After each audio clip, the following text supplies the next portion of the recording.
గోంగూర పచ్చడి చేయడానికి ముందుగా ఇలా గోంగూరను తెంపుకొని ఇలా శుభ్రంగా నీటితో కడుక్కోవాలన్నమాట. ఈ గోంగూర మన పెరట్లో తెంపినదేనండి, చూడండి ఎంత ఫ్రెష్గా ఉందో. ఇలా శుభ్రంగా కడిగి పెట్టుకోవాలి. ఇలా శుభ్రంగా కడిగిన గోంగూరని ఒక గిన్నెలోకి తీసుకొని బాగా ఉడకబెట్టుకోవాలండి. మనం గోంగూర ఉడకబెడుతున్నాం కదండి, ఉడికే లోపల ఇలా వేరుశనగ పప్పుని ఇలా వేయించుకొని పొట్టి తీసుకొని పక్కన పెట్టుకోవాలి. పల్లీలు వేపుకున్న తర్వాత ఇలా శనగపప్పు, జీలకర్ర, నువ్వులు, ఎండుమిర్చి సన్నగా దూరగా మంట పైన వేయించి పెట్టుకోవాలండి. అలాగే ఆనియన్స్, ఇవి ఒక పెద్ద సైజు ఆనియన్, పచ్చిమిర్చి లైట్గా ఆయిల్లో ఫ్రై చేసి పెట్టుకోవాలన్నమాట.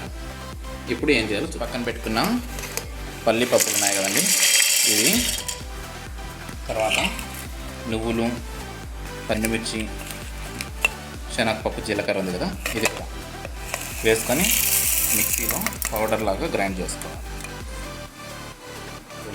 ఇలా పౌడర్ లాగా అయింది కదా, ఈ పౌడర్ అంతా తీసి పక్కన పెట్టుకుని మనం బాగా ఉడకబెట్టుకున్న గోంగూర ఉంటుంది కదండి, ఇదంతా మిక్సర్ జార్లోకి వేసుకోవాలన్నమాట. ఇప్పుడు ఈ గోంగూరలోనే మనం ఫ్రై చేసుకున్న పచ్చిమిర్చి, ఆనియన్స్ ఉన్నాయి కదా, ఇవి కూడా ఇందులోనే వేసి గ్రైండ్ చేసుకోవాలి. ఈ గ్రైండ్ అయిన తర్వాత ముందుగా మనం పౌడర్ చేసుకున్నాం కదా, అదంతా కూడా ఇందులోనే కలిపేసుకొని తర్వాత పెట్టేసుకోవాలన్నమాట. ఇప్పుడు ఇది గ్రైండ్ చేద్దాం. ఇప్పుడు ఆయిల్ హీట్ అయ్యాక తర్వాత గింజలు వేసుకున్నాము. అలాగే 2 ఎండుమిర్చి వేద్దాము.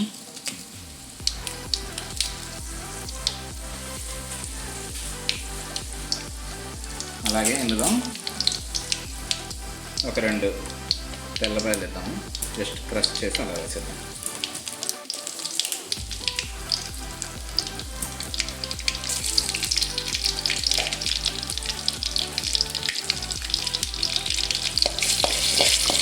ఇవన్నీ కూడా బాగా వేడైపోయాక మనం గ్రైండ్ చేసి తెచ్చిన పేస్ట్ అంతా దీంట్లో వేసేద్దాం. ఇప్పుడు ఇందులోనే మనం ముందుగా గ్రైండ్ చేసుకున్న ఈ పౌడర్ అంతటిని కూడా వేసుకొని బాగా కలుపుకోవాలి. ఇందులోనే రుచికి సరిపడా సాల్ట్ కూడా వేసుకోవాలి.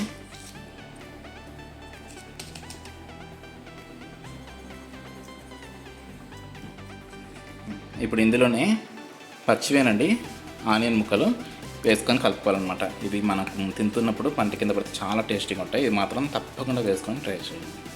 అంతేనండి, ఎంతో సింపుల్గా రుచికరంగా ఉండే గోంగూర చట్నీ రెడీ అయిపోయింది. మీరు కూడా మీ ఇంట్లో తప్పకుండా ట్రై చేసుకొని టేస్ట్ చేసి చూడండి. తప్పకుండా మీ అందరికీ నచ్చుతుందని అనుకుంటున్నాను. Thanks for watching.